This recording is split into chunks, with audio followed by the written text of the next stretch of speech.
One Day in Paris, Teacher Travel 2.0. I had to travel for a conference from Japan to France, but I had an extra day and didn't know what to do, so I asked my students. I had my students write blog posts about what they would do with One Day in Paris, and I used the posts to make a plan. Over breakfast, I mapped out my day. First stop of the day, the Pompidou Center. This was a location suggested by Hanomi. I hadn't planned on going to any museums on my trip, but the Pompidou Center was a pleasant surprise. The building is quite interesting, as you can see the escalator going up the side there. You can also see the Eiffel Tower from up there. The view from up top would be beautiful if the weather had been a little bit nicer, but it was a bit of a rainy and cloudy day. But some of the views were still quite nice. I was also able to get into some of the displays in the museum. I wasn't able to take photos in all of them. There was some wonderful art from some Japanese artists and artists from all around the world. But I saw a lot of interesting things while I was there. Some of the people were quite interesting as well. I was even lucky enough to see some modern art and even some furniture, which I found rather interesting. There's some really neat sculptures and some other very colorful things. And there were even some nice sculptures out in front of the museum. I'm here in front of the Pompidou, and I'm having a crepe J'aime au fromage. Really good. And now I'm going to start walking towards the Louvre so I can take a funny picture in front of the pyramid, which I think maybe Misaki requested. So, now we're off to the Louvre. On y va.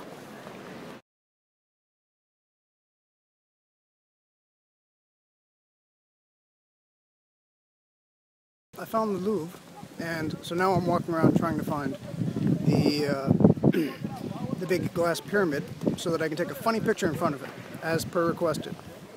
Let's see if we can find it. Now, I've been in the Louvre before, and I had a busy day planned, so I didn't go inside this day, but I did take the time to take a look around a little bit and try to find somebody who might take a photo for me.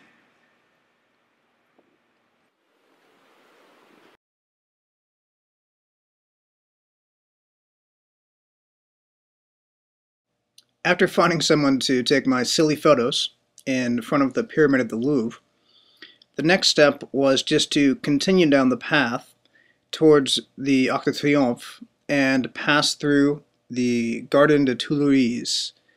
And this was a suggestion that was put forth by Akira in a blog post. And I'd actually been here on my first day when I had a few minutes in the morning. So this is my second trip through.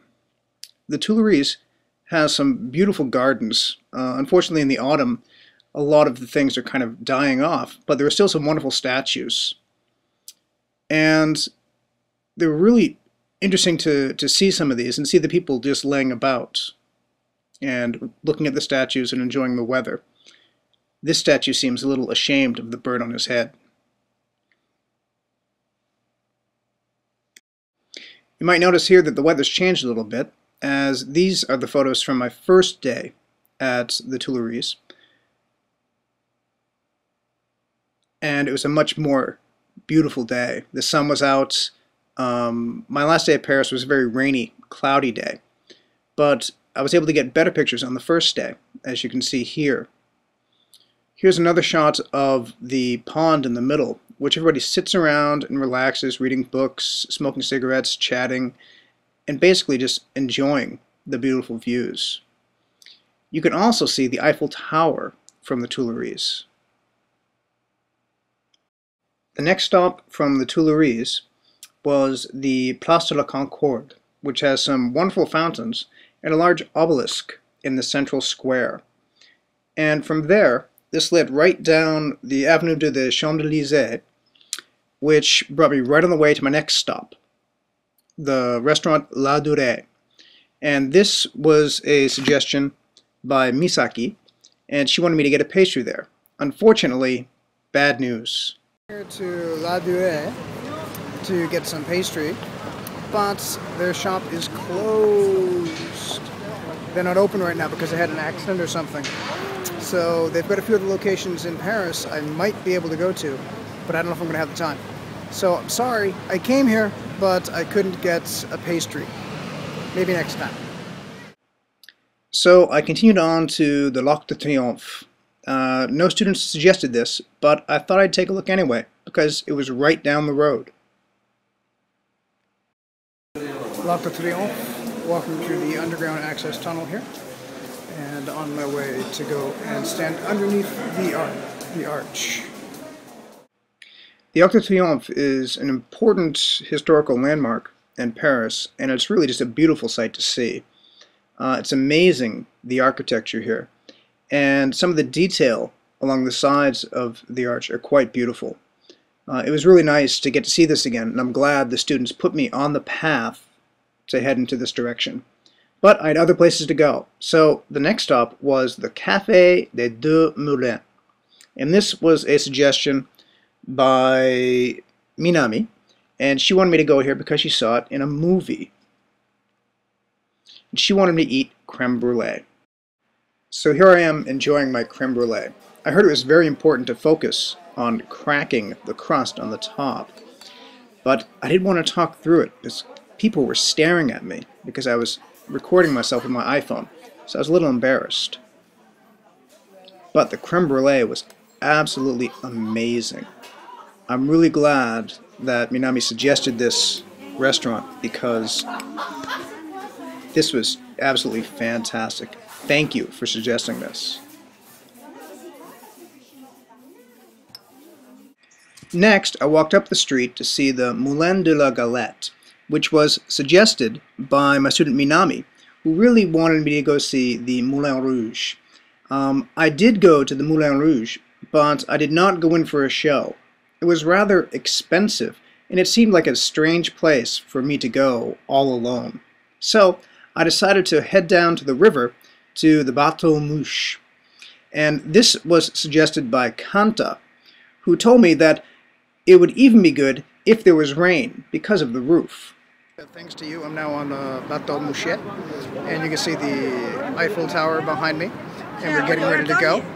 And going to take a little tour around the city and see the lights. Thanks. Thanks for the recommendation. This is actually a great idea.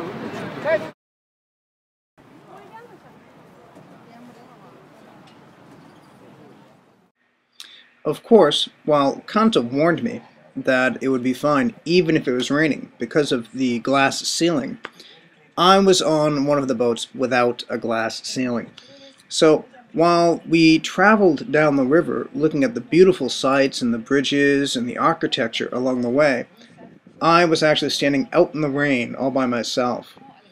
This was a rather amusing cruise because there were a lot of couples on the boat, and a lot of them had their bottles of champagne and cups, but I felt a little bit strange because I think I was the only single person on the boat that night.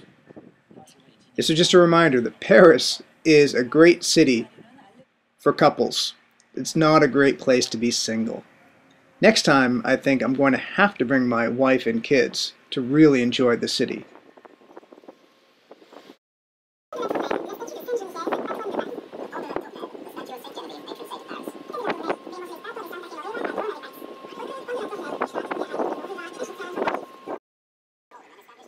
It was really interesting to travel slowly down the river on the boat and just look at all the interesting old architecture along the sides. Everything was really just so beautiful at night. And even the bridges, as you passed under them, you felt like you could just jump right up and grab them because they were so close.